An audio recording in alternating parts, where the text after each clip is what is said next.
Monsieur Bélanger, nos confrères de Québec ont fait un bon sujet, très intéressant à voir, mais est-ce que vraiment ça existe, ce genre de cas?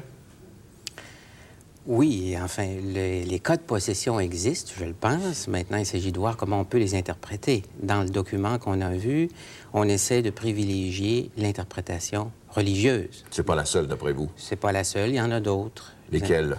Les interprétations psychomédicales, les interprétations parapsychologiques aussi, qui m'intéressent plus particulièrement. Ça prend la même forme, de toute façon. Oui, c'est sur la même ligne continue, cependant, il peut y avoir des couleurs différentes.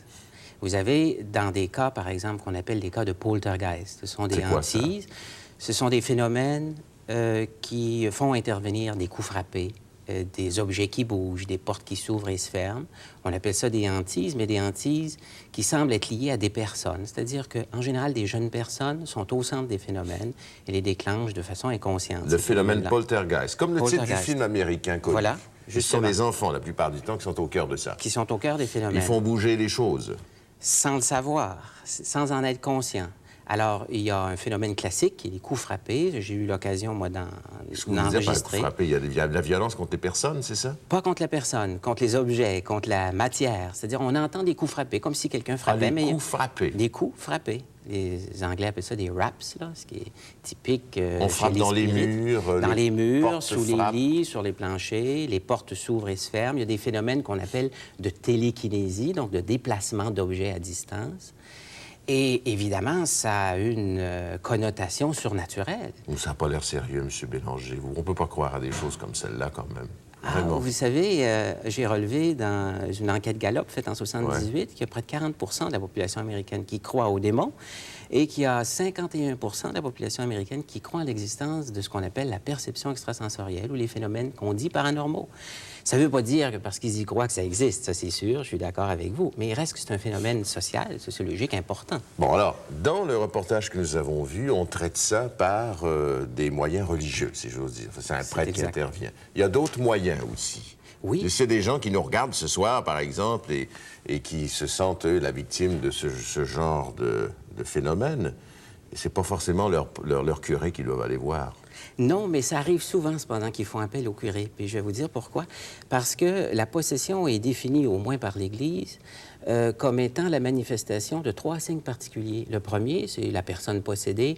Il arrive qu'elle puisse parler en langue étrangère, qu'elle n'a jamais apprise. Oui. L'autre signe, c'est qu'elle puisse deviner des choses. Là, on est près de la clairvoyance, de la télépathie, ces choses-là, ces phénomènes-là. Deviner des choses qu'elle n'aurait pas pu connaître autrement, normalement. Et le troisième élément, c'est de manifester une force surhumaine particulière. Ce qui nous intéresse, évidemment, dans ce cas-ci, c'est le deuxième signe, parce que pour avoir des soupçons de possession, un seul signe serait suffisant. Alors, par exemple, manifester de la télépathie, manifester de la clairvoyance, de la précognition ou même de la télékinésie, faire déplacer des objets à distance. Alors, évidemment, au 20e siècle, on s'est occupé de façon plus scientifique de ces phénomènes-là sans faire intervenir la croyance à une tierce entité qui serait le déclencheur du phénomène. Quand on rapporte le phénomène se produit, eh bien, on arrive avec des caméras, avec des magnétophones pour objectiver, pour voir si vraiment il ne s'agit pas d'une hallucination auditive ou visuelle. Ça donne quoi la plupart du temps? Vous l'avez constaté, moi, vrai? J'ai fait 17 cas de hantise. Il y a des personnes. J'ai été formé en Allemagne, à Freiburg, là où il y a une chaire pour les zones frontières de la psychologie et de l'hygiène mentale. Et on va sur le terrain lorsque les gens nous appellent. Alors, on observe ces phénomènes-là, on essaie de les objectiver. Et puis ensuite, on passe à l'interprétation. Ouais, mais est-ce qu'on peut pas croire, je vais peut-être en vexer un certain nombre, que les gens qui sont dans cette situation-là sont souvent un petit peu... j'ose pas dire fêlés, mais disons-le tout de même.